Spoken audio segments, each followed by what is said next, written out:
अभी बात करते हैं हम अपनी आँखों की, क्योंकि हमारे शरीर का बहुत ही खूबसूरत और बहुत इम्पॉर्टेंट पार्ट है हमारी आँखें।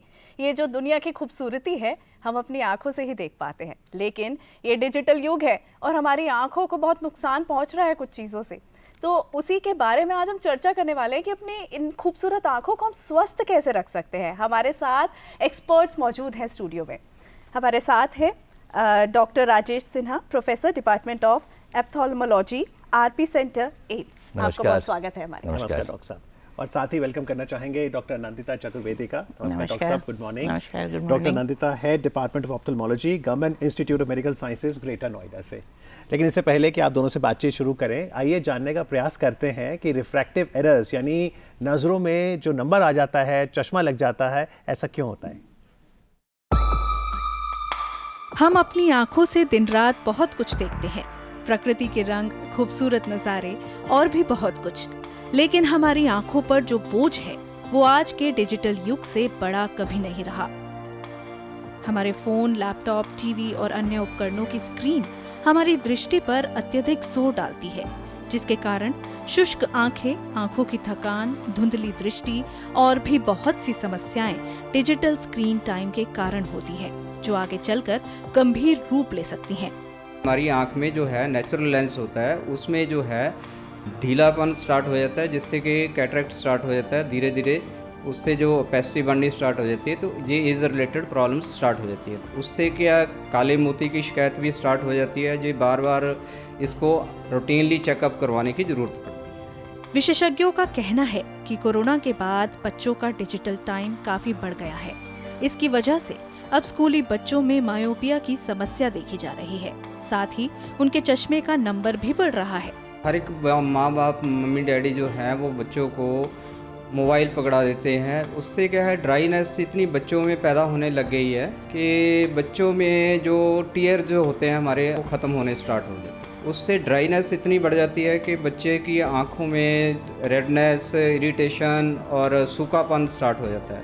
एक्सपर्ट्स का कहना है कि जरूरत से ज्यादा स्क्रीन टाइम से छोटे बच्चों में स्पीच डिसऑर्डर या देर से बोलने की समस्या भी होती है। बच्चों में जो है मोबाइल, लैपटॉप, इसके लिए अगर हमने काम करवाना है तो एक एंटी ग्लेयर ग्लासेस जो है लैपटॉप की स्क्रीन के ऊपर भी आजकल प्रोटेक्टिव लेंस जो है वो आते हैं, वो पहन के काम करना चाहिए। जरूरत है इसे समझने की और सचेत रहने की, साथ ही जरूरत है सही उपचार की।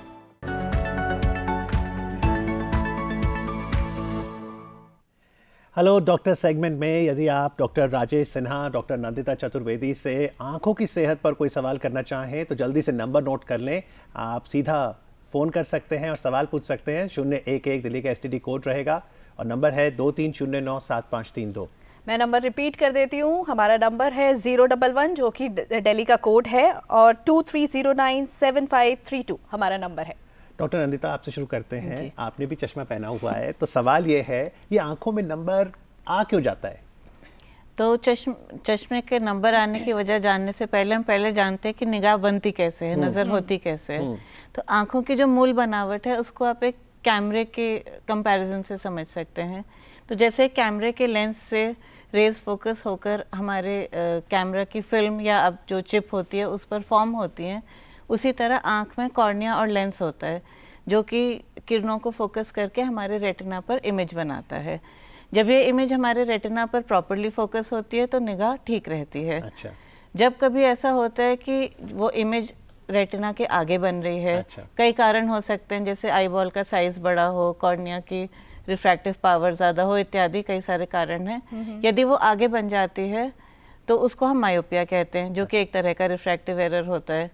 या फिर अगर इसके विपरीत, अगर आईबॉल का साइज़ छोटा हो या कॉर्निया लेंस की रिफ्रैक्टिव पावर कम हो, तो ऐसे में क्या होता है, इमेज जो होती है रेटिना के थोड़ा पीछे बन जाती है, जिसको कि हम हाइपरमेट्रोपिया कहते हैं। तो इन कंडीशंस में जो रिफ्रैक्टिव एरर है, चश्मे को लगाना पड़ता है निगाह को प्रॉपर करने के लिए। यानी आंखों की बनावट एक बहुत बड़ा कारण है नंबर आने का। जी हाँ, बिल्कुल। आंखों की बनावट सबसे महत्वपूर्ण कारण है, क्योंकि जैसा मैडम ने कहा कि आंखों के साइज पे, आंखों की कर्वेचर पे, लाइक कॉर्निया की कर्वेचर, आंखों की टोटल साइज़, ये सारा फैक्टर है जिसके कारण आप बता सकते हैं कि आंखों में चश्मे की ज़रूरत पड़ेगी नहीं पड़ेगी, और किस तरह के चश्मे की, किस तरह के ग्लास की ज़रूरत पड़ेगी। आंखों का इतना इम्पोर्टेंट रोल है हमारी ज़िंदगी में, लेकिन जब हम ओवरऑल फिटनेस की बात करते हैं तो आंखों को इग्नोर कर देते हैं कहीं ना कहीं। हाँ, काफ़ी ये बात देखी गई है, बट थैंकफुली अब ओवर द इयर्स लोगों में अवेयरनेस बढ़ रही है कि आंखों का ध्यान रखना चाहिए। स्पेशली जैसा कि आपको पता ही है, कोविड के दौरान इतना ज़्यादा डिजिटल एक्सपोजर सबका हुआ है, और उसके बाद अब चल ही रहा है क्योंकि अब वो वापस तो जाएगा नहीं। तो अब लोग थोड़ा अवेयर होने लगे हैं कि आंखों की ध्यान रखने की ज़रूरत है। बट हाँ, ओवर द इयर्स जो लोगों का प्रीडिस्पोजिशन था कि एनुअल हेल्थ चेकअप में हम हार्ट का चेक कराते हैं, किडनी का चेक कराते हैं, दांत का चेक कराते हैं, आंखों का चेकअप कराने की टेंडेंसी कम थी। बट अब धीरे धीरे हेल्थ प्रोग्राम से और चीज़ों से लोगों में अवेयरनेस थोड़ी बढ़ रही है। तो डॉक्टर राजेश, कौन सी उम्र का व्यक्ति जाकर हर साल मान लीजिए एक बार आंख जरूर चेक कराए? देखिए, जिस वक्त एक बच्चा पैदा होता है, अच्छा, उस वक्त से उसके आंख की जांच होनी चाहिए। अच्छा, क्योंकि अगर बच्चा समय से पहले पैदा हो गया तो एक रेटिनोपैथी और प्रीमेच्योरिटी होती है, उसका रिस्क रहता है, तो उस वक्त उसका जांच होना चाहिए। जिस वक्त बच्चा पैदा हुआ उस वक्त जैसे आप एक पीडियाट्रिशियन को दिखाते हैं, बच्चे के डॉक्टर को दिखाते हैं, तो आंखों के डॉक्टर को भी दिखा देना चाहिए ताकि वो देख सके कि ओवरऑल स्ट्रक्चरली वो ठीक है। अच्छा। उसके बाद जैसे बच्चा आगे बढ़ता है, उम्र बढ़ती है, आप देखते हो कि बच्चा फॉलो कर रहा नहीं कर रहा आपके कमांड्स को, वो अगर आप कोई ऑब्जेक्ट देते हैं तो वो पकड़ता है या नहीं पकड़ता। तो ये सारे फैक्टर्स हैं उसके, वो अगर नहीं पकड़ पा रहा या बोल नहीं पा रहा तो वो भी एक कारण हो सकता है। पर अगर बहुत छोटा बच्चा है, 6 महीने साल का, जी, और मान लीजिए वो नहीं देख पा रहा, पेंसिल नहीं पकड़ रहा, नंबर है, माँ बाप कहते हैं अभी तो बहुत छोटा है, तो 2-4 साल रुक के फिर चश्मा पहना देते हैं। ये बहुत बड़ी गलतफहमी है, क्योंकि अगर बच्चा अगर ढंग से पकड़ नहीं पा रहा, देख नहीं पा रहा, तो एक बीमारी होती है एम्ब्लायोपिया, छोटे बच्चों में हो जाती है। खास करके 6 महीने से छोटा बच्चा है, अगर उसका कुछ और कारण है तो आंखों में फिक्सेशन में नहीं हो पाता। फिर आप कई लोगों को देखते हो कि उनकी आंखें हिलती हैं। तो बच्चा अगर 6 महीने का भी है ना, तो उसे ज़रूर दिखाना चाहिए डॉक्टर को, यदि वो ढंग से देख नहीं पा रहा, यदि आप कोई खिलौना उसकी तरफ बढ़ा रहे हैं और वो पकड़ नहीं पा रहा। जी। बात अगर बड़ों की भी करें कि जब नज़रें धीरे धीरे कमज़ोर होनी शुरू होती हैं तो एक वो रहता है कि हमें स्पेक्स नहीं लगाने, खूबसूरती पर दाग लग जाएगा। तो जब स्पेक्स नहीं लगा रहे हैं और आईसाइट वीक हो रही है तो क्या प्रभाव पड़ सकता है उसका आगे चल के?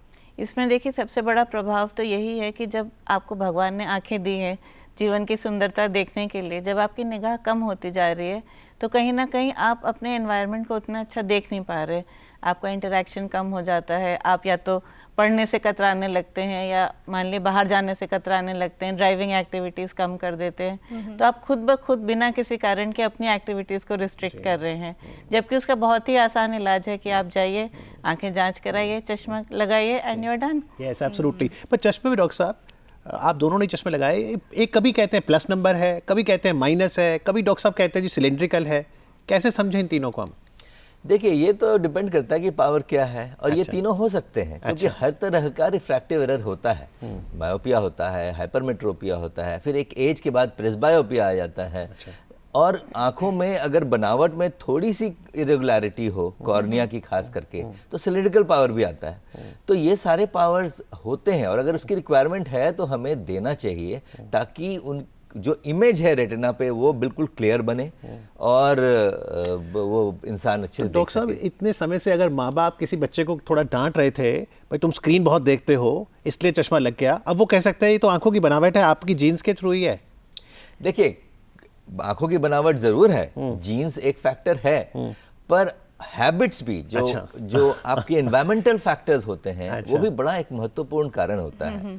और खास करके जैसा अभी बातें हो रही हैं कि कोविड के समय से और उसके पहले भी कई बार क्या होता है कि बच्चों को आप लैपटॉप या आईपैड या मोबाइल दे देते हैं, छोटे बच्चे उसी में देख रहे हैं कार्टून। ज़रूर देखें, थोड़ा देखना चाहिए, बच्चों का भी मनोरंजन होना चाहिए, बच्चे भी खुश रहें, पर वो बहुत लंबे समय तक ना देखें। और एक रूल हमें ज़रूर फॉलो करना चाहिए, बच्चे हों या बड़े, अगर आप 20 मिनट तक लगातार स्क्रीन देख रहे हैं तो 20 सेकंड के लिए 20 फीट दूर आप ब्रेक लेके देखें। जैसे 20 मिनट आपने स्क्रीन देखा तो फिर 20 सेकंड के लिए सामने आप देखें, जो कि 20 फीट दूर हो, तो उससे आपके आंखों को रिलैक्सेशन मिलता है, उसके मसल्स रिलैक्स होते हैं। तो यही 20-20-20 रूल है जी। जो आपने अभी बताया जी। इसके अलावा जब हम बात करते हैं कि स्क्रीन मैनेजमेंट की, अभी हमने जो वो एवी देखी उसमें भी स्क्रीन जी। मैनेजमेंट का जिक्र था, तो ये क्या चीज़ है और कैसे सीखें स्क्रीन मैनेजमेंट? देखिए, स्क्रीन मैनेजमेंट बड़ा इंपॉर्टेंट है। दो चीज़ होता है, एक तो स्क्रीन की ब्राइटनेस, और उसमें अगर आप चाहें तो एंटी ग्लेयर ऊपर से लगा सकते हैं एक स्क्रीन, और दूसरी चीज़ उसकी लैपटॉप या आईपैड या किसी भी चीज़ की ब्राइटनेस आप न बहुत कम रखें न बहुत ज़्यादा रखें, क्योंकि दोनों से आपको स्ट्रेन हो सकता है, पहली चीज़। दूसरी चीज़, जो स्क्रीन का पोजीशन है वो न नीचे हो न ऊपर हो। स्क्रीन का पोजीशन जो आप सामने देख रहे हैं वो आपके आंखों के पोजीशन के लेवल के बराबर हो, ताकि आपकी गर्दन ना खराब हो और आपको बॉडी में स्ट्रेन ना हो। तो ये दोनों फैक्टर बड़ा इंपॉर्टेंट। बिल्कुल। और इसमें एक और चीज़ हम चाहेंगे डॉक्टर नंदा, आप जो है सजग करें। कई बार हम जब स्क्रीन देखते हैं ना, या आप अगर अभी टीवी भी देख रहे हैं, दूरदर्शन डीडी मॉर्निंग शो, तो हम ब्लिंक ही नहीं करते ज़्यादा। तो ब्लिंकिंग 1 मिनट में कितनी बार करें और ब्लिंकिंग का फायदा क्या होता है? ब्लिंकिंग, जहाँ तक रेट की बात है, नॉर्मली हम 10 से 12 से 15 बार एक नॉर्मल पर्सन ब्लिंक करता है। ब्लिंकिंग से क्या होता है, जो हमारी आँख है, कॉर्निया की सतह है, उसके सामने एक टीयर फिल्म होती है, आंसू जो हमारे टीयर्स होते हैं, ये क्या करती है, आँख को लुब्रिकेटेड रखती है, गीला रखती है। ठीक है, जब हम बहुत देर तक किसी चीज़ को ध्यान से देखते रहते हैं, चाहे वो स्क्रीन हो, चाहे हम पढ़ी क्यों ना रहे हो बहुत ध्यान से, तो हम ब्लिंक करना अनकॉन्शियसली भूल जाते हैं, ब्लिंक रेट कम हो जाता है। तो इससे क्या होता है, हमारी टीयर फिल्म जल्दी इवेपोरेट हो जाती है, सूख जाती है, और जो उसकी रीसर्फेसिंग आँख के ऊपर होती है वो कम हो जाती है, जिसके कारण फिर आँख में ड्राइनेस या स्ट्रेन के सिम्टम, या जैसे कुछ चुभ रहा है, लाली होना, ये सब सिम्टम्स अपीयर हो सकते हैं। इसलिए अगर हम बहुत देर तक काम कर रहे हैं, we must remember to blink.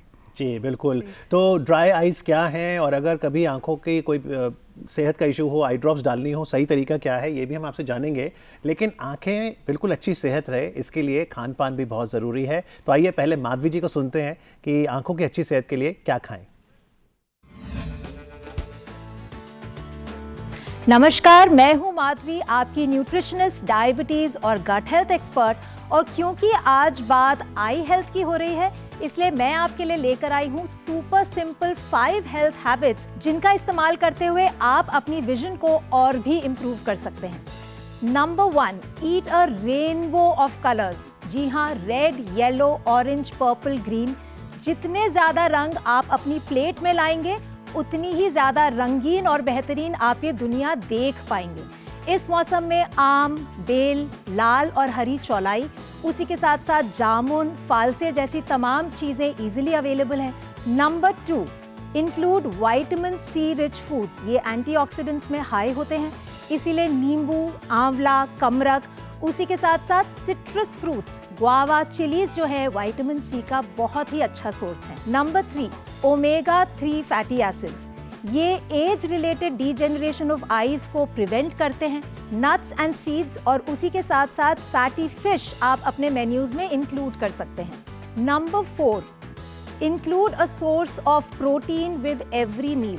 जी हाँ, हमारी आईज का जो लेंस है वो कोलेजन से बना है, जो अपने आप में एक प्रोटीन है।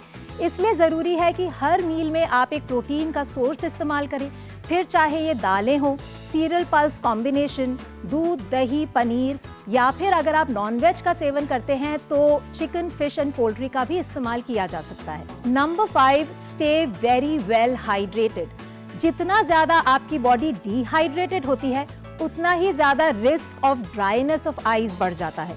इसलिए मेक श्योर दैट आप इस मौसम में specifically nutritious and hydrating drinks पीते रहें और रेगुलर पानी का सेवन करते रहें। तो देखा आपने, हेल्दी फूड का इस्तेमाल करते हुए ना सिर्फ आप स्वाद बल्कि अपनी आई हेल्थ को भी इम्प्रूव कर सकते हैं। ऐसी ही और हेल्थ टिप्स के साथ मैं फिर हाजिर होंगी। तब तक you take care, eat well, live well and be healthy. तो आँखों की सेहत के लिए डाइट की बात हो गई। डॉक्टर, जब हम सेल्फ केयर की बात करते हैं तो रोज़मर्रा की ज़िंदगी में किस तरीके से वो केयर रखनी चाहिए अपनी आँखों की, ताकि हमारी आँखें ज़्यादा समय तक स्वस्थ रहें? देखिए, ये तो बहुत कारण है। एक तो जैसा खान पान के बारे में बताया गया, एक अच्छा खान पान, और दूसरा आँखों में अगर किसी तरह की परेशानी हो तो आप इमीडिएटली डॉक्टर को दिखाएं। कई बार हमारे पास मरीज आते हैं जो आंखों में थोड़ी नज़र कम है, तो उन्होंने किसी को दिखाया, नंबर ले लिया, नंबर से सुधार हुआ नहीं, पर वो डॉक्टर के पास गए नहीं। तो हमारे पास कई बार ऐसे मरीज आते हैं जिनको कई सीरियस बीमारियां हो जाती हैं आंखों की, तो रेगुलर चेकअप कराना ये ज़रूरी है। और बाकी जो आंखों की साफ़ सफाई रखना और गंदे पानी से आंख ना धोएं। कई बार ये एक आम धारणा बनी रहती है कि कोई भी पानी है उससे आंख धो लो, वो नहीं होना चाहिए। इन सब चीज़ों का ध्यान रखें। जी बिल्कुल। डॉक्टर साहब, ड्राई आइज़ क्या है, और अगर मान लीजिए कभी भी आई ड्रॉप्स डालनी है तो सही तरीका क्या है? ड्राई आइज़ के बारे में जैसा आपको बताया था कि जब हम आँखों की टीयर फिल्म जब सूखने लगती है तो हमारी आँखों में ड्राइनेस डेवलप हो जाती है। जब हमारी टीयर फिल्म्स की मात्रा या तो कम हो जाती है या जल्दी वो इवेपोरेट होने लगती है। रही बात आई ड्रॉप्स की, तो उसकी एक करेक्ट प्रक्रिया है जो सबको जाननी चाहिए। जब भी हमको आई ड्रॉप्स डालने की ज़रूरत हो, हमें सबसे पहले सर को थोड़ा सा पीछे की तरफ कर लेना चाहिए, जिससे कि हम आराम से आई ड्रॉप डाल सकें। फिर अपनी नीचे वाली पलक को थोड़ा नीचे खींचें एक हाथ से, जिससे कि उसमें एक पाउच टाइप का बन जाएगा, और फिर आई ड्रॉप को ऊपर से डालें, जिसमें कि हमें आँखों को टच नहीं करना। ये बहुत ज़रूरी है कि आई ड्रॉप कॉन्टामिनेट नहीं होनी चाहिए आँख में लग के। उसके बाद आँखों को धीरे से बंद करें। ये ज़रूर ध्यान रखना है कि आँख में एक बार में एक ही ड्रॉप डालनी है, इससे ज़्यादा जगह आँख में नहीं होती है। तो अगर हम 2-3 ड्रॉप एक साथ डालने की कोशिश करेंगे तो वो हम वेस्ट कर रहे हैं दवाई को। Right, ये लोगों को अक्सर नहीं पता होता है। हमें भी नहीं पता था। Very informative. अब पता चल गया। Thank you doctor. और एक बात और है इसमें ज़रूरी कि यदि अगर हमको दो तरह की आई ड्रॉप्स डालनी है तो हमें उनके बीच में 2 से 4 मिनट का गैप रखना चाहिए, जिससे कि दोनों दवाइयों का असर हो सके। तो ये सारी बातें हैं जिनका हमें ध्यान रखना है, तभी आपकी खूबसूरत आंखों की खूबसूरती बरकरार रहेगी और वो स्वस्थ रहेगी। फिलहाल आप दोनों डॉक्टर्स का बहुत बहुत शुक्रिया हमारे साथ जुड़ने के लिए।